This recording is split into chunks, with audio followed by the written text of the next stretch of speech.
10 R&B stars who became homeless. Picture this.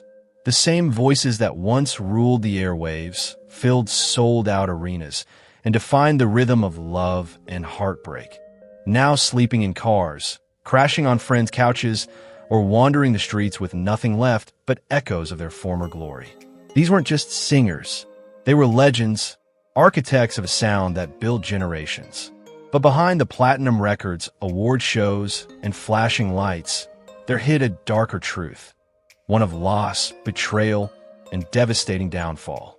From David Ruffin to Lauryn Hill, these icons remind us that fame is fragile and fortune is fleeting. Stardom can lift you to the heavens, then drop you into the cold reality of loneliness and regret. This isn't just another story about the music industry. It's a mirror reflecting the price of fame, the danger of excess, and the heartbreak behind the hits. Stay tuned as Black Hollywood Legends uncovers the shocking truth behind 10 R&B icons who lost everything. Because sometimes the greatest tragedy isn't falling from grace. It's realizing the world stopped listening. Sly Stone. Sly Stone, the funk genius who fell from the sky. Few names in American music carry the same mix of brilliance and heartbreak as Sly Stone. Born Sylvester Stewart in 1943, he didn't just make music, he reinvented it. With his groundbreaking band, Sly and the Family Stone, he created a sound that defied categories, an explosive fusion of soul, funk, gospel, and psychedelic rock that rewrote the rules of modern music. Their anthems, Dance to the Music, Everyday People, Family Affair, did more than top the charts. They became the soundtrack of unity and revolution. In a time when America was divided by race and gender, Sly built a band that looked like the future he dreamed of, black and white, men and women, all standing side by side, making music that shook the world. At their peak, Sly and the Family Stone were unstoppable, filling arenas, breaking records, and capturing the soul of the civil rights era.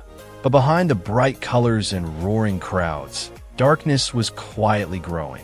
By the late 1970s, Sly's drug use spiraled out of control. Cocaine and PCP clouded his genius. Missed shows, paranoia, and endless legal battles followed. The man who once defined cool had begun to crumble. As the years passed, his fortune vanished. Friends disappeared. Lawsuits mounted. And by the 1990s, the godfather of funk had faded into silence. Reports surfaced that Sly Stone, once a millionaire, a musical prophet, was living in a white camper van on the streets of Los Angeles. Inside that tiny metal shell, surrounded by a few clothes, a keyboard, and fading memories, he lived far from the spotlight he once ruled. It was a painful image. The man who wrote Everyday People, now living as one of society's forgotten. He made rare comebacks, brief appearances, flashes of the old brilliance, but they never lasted. Then, in 2011, headlines confirmed what fans feared. Sly Stone was homeless, surviving on small checks and the generosity of friends. That same year, he took his fight to court, suing his former manager and record company for decades of unpaid royalties. In 2015, a jury awarded him $5 million, but even that victory came wrapped in conflict and confusion. Sly Stone's story remains a haunting reminder of fame's fragility, how genius can ignite the world, yet burn out in solitude. He gave us music that made generations dance, dream, and believe in togetherness. But behind that rhythm of joy was a man battling demons the spotlight could never heal. His brilliance will never fade, but so too will the image remain. The architect of funk, not in a mansion, but in a van, surrounded by echoes of the music that once changed the world. David Ruffin, the voice that could move heaven, yet couldn't save himself. David Ruffin's name will forever echo through the golden halls of Motown. With that raw, soul-piercing voice, he transformed songs like My Girl, Ain't Too Proud to Beg, and I Wish It Would Rain into timeless anthems. As the electrifying frontman of the Temptations during their golden era, Ruffin didn't just sing. He bled emotion into every note. His rise from humble beginnings in rural Mississippi born in 1941, to leading one of the world's most celebrated groups should have been a fairy tale. And for a while it was. But fame, like fire, can warm or consume. Behind the lights and adoration, a darker rhythm pulsed. By the late 1960s, Ruffin's personal demons began to drown out his brilliance. The same fame that once lifted him high soon fed his ego, his insecurities, and his addictions. Tensions with his bandmates and clashes with Motown's management only deepened the rift. In 1968, at the peak of his stardom, Ruffin was abruptly fired from the Temptations. Determined to stand on his own, he launched a solo career with hits like My Whole World Ended, The Moment You Left Me, a title that proved hauntingly prophetic. As the 1970s and 80s unfolded, Ruffin's life spiraled further. The man whose voice once filled sold-out arenas now drifted from place to place, sometimes with no roof over his head. Friends recalled seeing him humbled, lost, and broken, a haunting contrast to the polished icon he once was. His struggles with addiction and the weight of lost fame came in painful cycles, each one cutting deeper than the last. Yet through it all, David never stopped singing. Whether sharing the stage with fellow Motown legends or performing for small crowds, his voice, though worn, still carried the echoes of something divine. But time was unkind. The fire that once ignited the world dimmed with every passing year. In June 1991, tragedy struck. David Ruffin died of a drug overdose in Philadelphia at just 50 years old, a heartbreaking end to one of soul music's most gifted voices. His funeral drew hundreds, fans, musicians, and friends who wept for the man who had given the world joy, but could not find peace for himself. Even today, when My Girl plays, people smile, dance, and sing along. But behind that sweetness lingers a sorrowful truth. The voice that brought happiness to millions belonged to a man who, in the end, had none. David Ruffin's story remains one of soul music's most painful contradictions, a legend blessed with a heavenly gift, yet haunted by earthly pain. Bobby Womack. Bobby Womack's life was the kind of story you couldn't invent. Too wild, too brilliant, too heartbreakingly real. Born in Cleveland, Ohio, in 1944, music was in his blood. From his gospel roots, singing with his brothers in the Valentinos, to being discovered by the legendary Sam Cooke, Bobby seemed destined for greatness. Under Cooke's mentorship, he flourished, writing It's All Over Now, the very song the Rolling Stones would catapult into global fame. But Bobby wasn't just a songwriter, he was a storyteller. His hits like Across 110th Street and If You Think You're Lonely Now weren't just songs. They were soulful confessions about love, struggle, and survival. Yet, behind the genius was a man at war with himself. His controversial marriage to Sam Cooke's widow, Barbara Campbell, only months after Cooke's death, shocked fans and cast a long, dark shadow over his career. Then came the real fight: addiction, chaos, and heartbreak. Cocaine consumed him. Fame faded. By the 1980s, despite Grammy nominations and collaborations with legends like Aretha Franklin and Wilson Pickett, Bobby Womack was a broken man, homeless, drifting, haunted by his past. The silk suits were gone, replaced by sleepless nights and borrowed couches.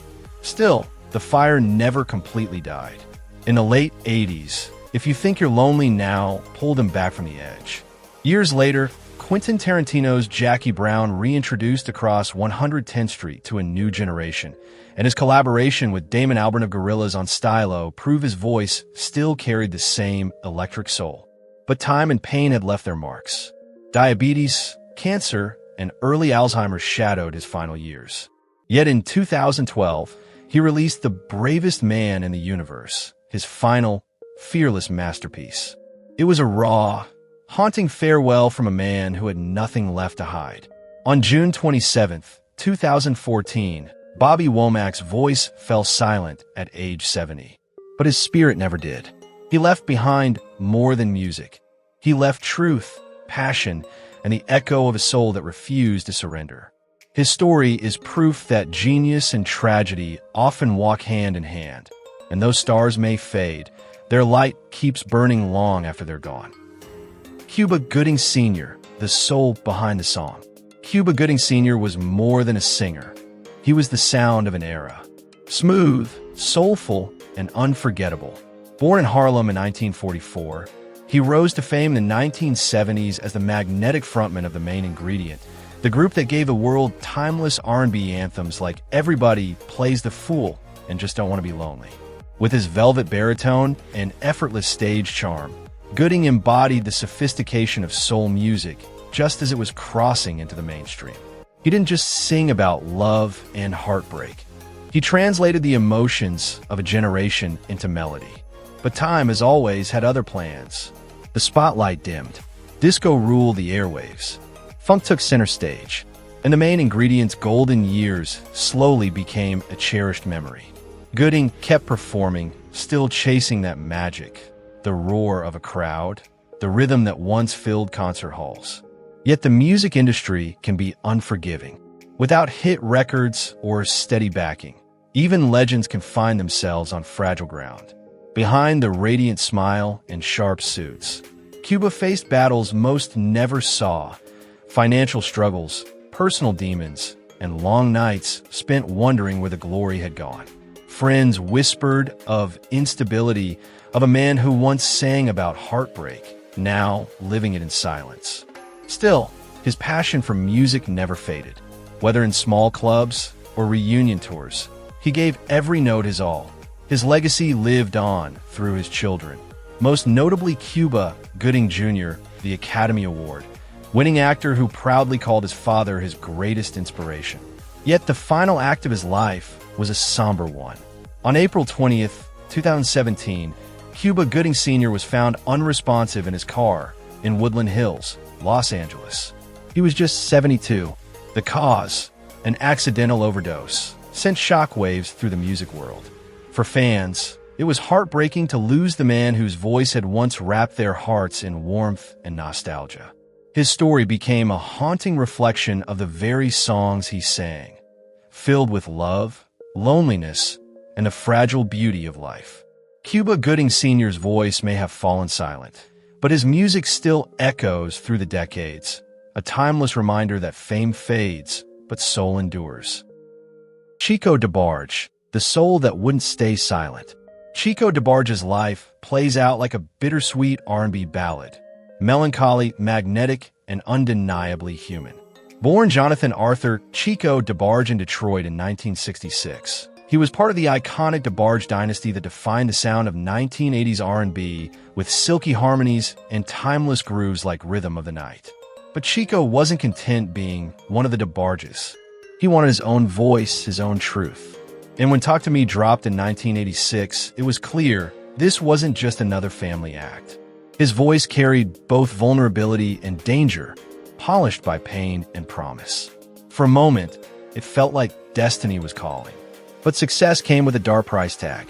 In 1988, just as his star began to rise, Chico's life took a devastating turn. A drug trafficking arrest ended with a 6-year prison sentence, an unexpected detour that would shape his art and his soul. Behind bars, Chico didn't surrender. He wrote songs, faced his demons, and dreamed of redemption. When he emerged in the mid-90s with Long Time No See, his voice was rougher, wiser, and hauntingly sincere. The single Ig Me proved that his fire hadn't died, it had only deepened. Yet, freedom didn't free him from himself. Addiction lingered like a ghost.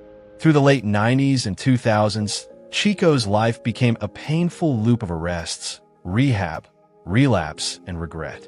He spoke openly about being homeless, sleeping wherever he could, haunted by the very struggles that gave his music its soul. Still, he kept creating. Albums like Free, 2003, and Addiction, 2009, bled honesty. They weren't just songs. They were confessions, wrapped in melody and pain. Fans didn't just hear his music, they felt his humanity. But Chico's inner war never truly ended. His later years were marred by more arrests, including a 2020 case involving drug possession and false identity. The headlines painted a picture of a man forever wrestling with himself. Yet through it all, his voice, raw, aching, unfiltered, never lost its soul. Chico DeBarge's story isn't just about downfall. It's about the fragile line between brilliance and brokenness, between survival and surrender. His homelessness wasn't permanent. It was symbolic, a reflection of how addiction can strip away everything but the song in your heart. Unlike his siblings, Chico's light flickered, bright, soulful, but heartbreakingly fragile. And yet, even in darkness, he sang. His life remains a haunting reminder that talent can open every door, but redemption must be earned again and again. In the end, Chico's tragedy isn't that he fell, it's that he felt so deeply. His music stands as proof that pain can create beauty, and that even the most wounded soul can still sing its truth to the world. Billy Preston, the man who played like heaven and lived through hell. Billy Preston's story is one of breathtaking brilliance and heartbreaking downfall. Born in Houston in 1946 and raised in Los Angeles, he was a child prodigy whose fingers spoke the language of heaven. By the age of 10, he was already performing alongside gospel legends like Mahalia Jackson. And just 6 years later, he was touring the world with Little Richard, his boundless energy lighting up every stage he touched. Then came a moment that would etch his name into music history. The Beatles, captivated by his soulful touch on the keyboard, dubbed him the Fifth Beatle. His electrifying performance on their 1969 hit, Get Back, made him the only musician ever credited on a Beatles single.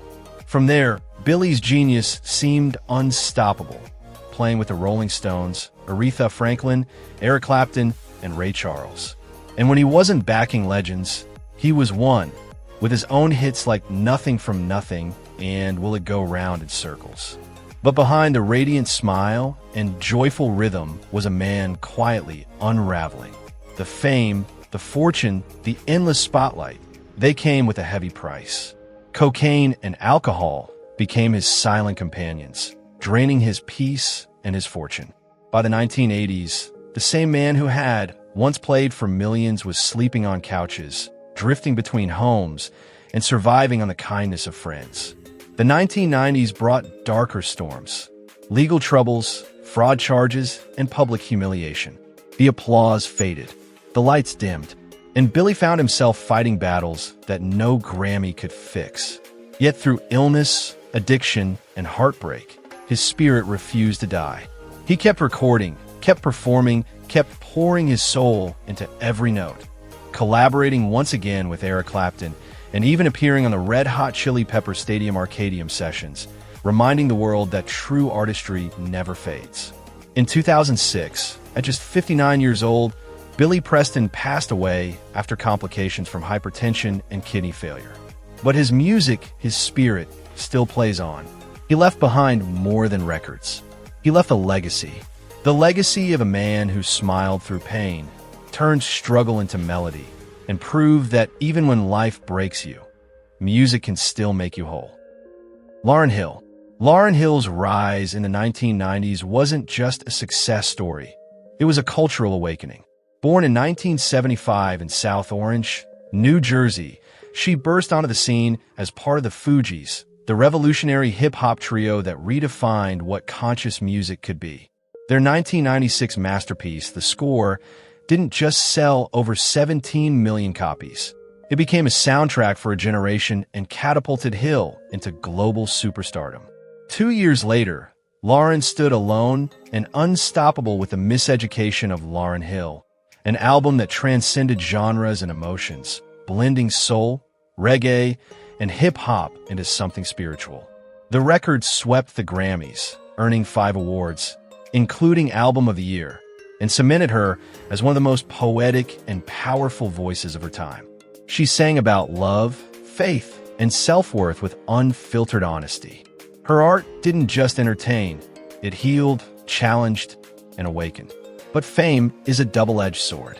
The same industry that once worshipped her became her battlefield. Overwhelmed by pressure, exploitation, and disillusionment, Lauryn walked away. She chose solitude, motherhood, and freedom over the machine that had tried to own her. Away from the spotlight, she raised 6 children, but her retreat came at a steep cost. By the 2010s, whispers of financial struggles grew into headlines. Years of limited touring and recording took their toll, and in 2013, Hill pleaded guilty to failing to pay taxes on more than $1.5 million in income. She served 3 months in prison and faced mounting debts, unpaid taxes, and even the threat of losing her home. For a woman once hailed as a musical messiah, it was a painful fall from grace. Yet through it all, Lauren remained defiant. She later revealed that her departure from fame wasn't failure. It was survival. The industry, she said, had drained her spirit and stripped artists of their humanity. And still, her light never went out. When she returned for the Miseducation 20th anniversary tour, her voice, her presence, and her message reignited the flame that first made the world fall in love with her. Even with her unpredictability and lateness, she remained magnetic, a symbol of resilience, rebellion, and truth. Lauryn Hill's story is both tragic and timeless, a tale of genius and endurance, of a woman who lost almost everything yet refused to lose herself. From multi-million selling albums to near financial ruin, she stands today not as a fallen star, but as proof that true artistry can survive anything, even the world that tries to destroy it. Terrell Carter, from homelessness to hallelujah. Terrell Carter's story isn't just one of talent, it's one of survival.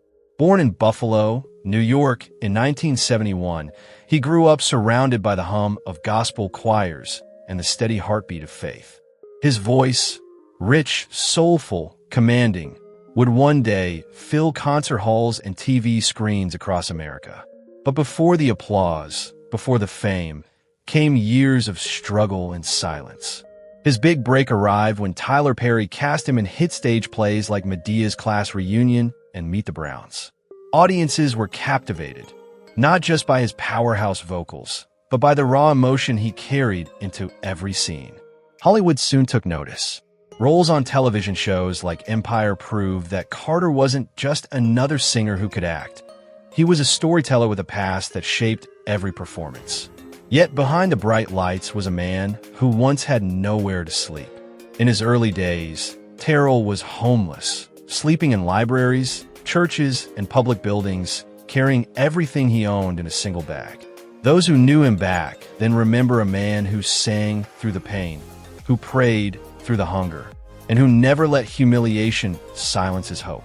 When success finally came, he didn't chase celebrity, he chased purpose. As a pastor, teacher, and activist, Carter turned his platform into a lifeline for others, championing affordable housing and economic equality, causes born from lived pain, not distant sympathy. Through albums like Finally and The Story of Us, his music became a testimony of faith and endurance. Listeners didn't just hear his voice, they felt his scars, his redemption, his truth. Terrell never pretended to be perfect. He became proof that broken beginnings can still lead to beautiful endings.